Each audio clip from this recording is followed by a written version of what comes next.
તો સુરતમાં હીરા ઉદ્યોગમાં મંદીના વચ્ચે મોટા સમાચાર અત્યારે સામે આવી રહ્યા છે, જેમાં મારુતિ ઇમ્પેક્સને 3 થી 4 મહિના બંધ રાખવાનો નિર્ણય કરવામાં આવ્યો છે। એક ઓડિયો સોશિયલ મીડિયામાં વાયરલ થયો છે, જેના કારણે તેને ચકચાર મચી ગઈ છે કે બધાને જ મેસેજ આપી દેજો કે જ્યાં જગ્યા મળે ત્યાં બેસી જાય। સુરત અને સૌરાષ્ટ્રના 15,000 જેટલા કારીગરને તેની અસર થઈ શકે છે। માલિકની તબિયત નાદુરસ્ત હોવાના કારણે થઈને આ પ્રકારનો નિર્ણય કરવામાં આવ્યો છે તેવું પરિજનો દ્વારા કહેવામાં આવ્યું છે। જો કે કંપનીને કોઈ પણ પ્રકારની નાણાકીય તકલીફ ન હોવાનો પણ દાવો કરાયો છે।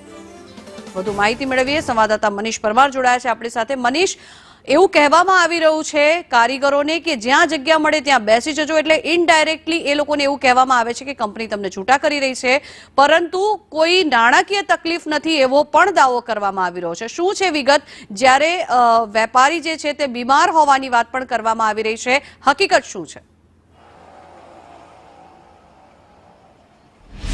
जी बिल्कुल बात करिए तो सूरतना कतारगाम विस्ताરમાં મારુતિ ઇમ્પેક્સ આવેલી છે। આ મારુતિ ઇમ્પેક્સ છે તેમાં 15,000 જેટલા કારીગર જોડાયેલા છે। ત્યારે એક ઓડિયો વાયરલ થયો છે કે મારુતિ ઇમ્પેક્સના કારીગર છે તે જ્યાં જગ્યા મળે ત્યાં કામ કરી લેજો, કારણ કે 4 થી 6 મહિના જે આ મારુતિ ઇમ્પેક્સ છે તે બંધ કરવાનો નિર્ણય જે કહેવાય કે લેવામાં આવ્યો છે। 15,000 કારીગરો છે તે બેકાર બને તેવી પરિસ્થિતિ સર્જાઈ રહી છે। મુખ્ય કારણ જાણવાનો પ્રયાસો કર્યા ત્યારે જે માલિક છે તેમની તબિયત છે તે નાદુરસ્ત હોવાના કારણે આ મારુતિ ઇમ્પેક્સ બંધ કરવામાં આવી છે। 100 જેટલા યુનિટો છે સુરત સહિત સૌરાષ્ટ્રમાં તે કારીગરોને સીધી અસર પડી છે। ત્યારે ડાયમંડ વર્કર યુનિયનના ઉપપ્રમુખ છે ભાવેશભાઈ, તેમની સાથે વાત કરીશું।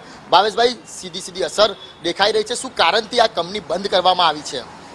આજથી 3-4 મહિના પહેલાં અમદાવાદ એરપોર્ટ ઉપર જ્યારે કોઈ સુરેશભાઈ અમે એમના ભાઈ જોડે જ્યારે વાત કરી, એમના પાસેથી જે મળેલી જાણકારી મુજબ એવી વાત આવે છે કે આજથી 3-4 મહિના પહેલાં સુરેશભાઈ ભોજપરા જે હતા, સુરેશભાઈ લખાણી, એ અમદાવાદ એરપોર્ટ ઉપરથી કશે ટ્રાવેલિંગ કરી રહ્યા હતા, ત્યારે એને બ્રેઇન સ્ટ્રોક આવેલો।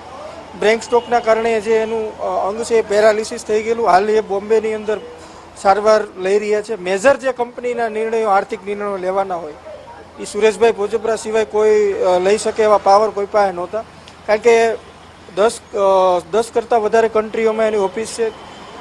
અમે એવું સાંભળેલું છે કે 25 મહિનાના 30 દિવસમાં એ 25 દિવસ તો એ ટ્રાવેલિંગ કરે છે।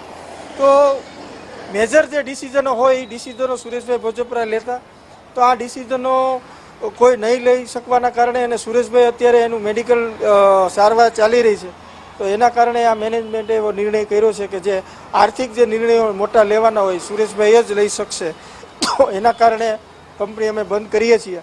તો મારું એવું માનવું છે અત્યારે આર્થિક પરિસ્થિતિનો સામનો રત્ન કલાકારો કરી રહ્યા છે। 100 જેટલી આમની કંપનીઓ છે, 100 નાના મોટી કંપનીઓ છે। 15,000 જેટલા વર્કરોને આની સીધી અસર થશે। આશા રાખીએ કે આ 15,000 વર્કરોને મારુતિ ઇમ્પેક્સના સંચાલકો કંઈ ને કંઈ સાચવી અને એને યોગ્ય ન્યાય આપશે। જે રત્ન કલાકારો બેકાર બન્યા છે, કારણ કે 15,000 રત્ન કલાકારો છે, ખૂબ મોટી વાત કહેવાય। હવે શું કરી રહ્યા છે કામ ધંધો? તમને કોઈ ફરિયાદ આવી રહી છે? હાલ પૂરતી આજની અત્યારે જે લાઈવ ચાલી અત્યારે જે વાત કરી રહ્યા છે એ ત્યાં સુધીમાં કોઈ મને ફરિયાદ નહોતી।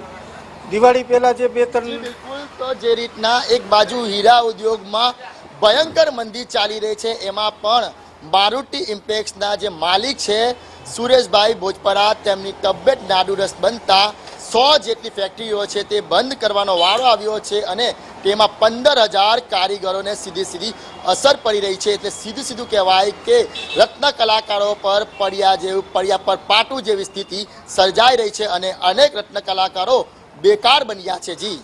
જી આભાર મનીષ સમગ્ર માહિતી બદલ।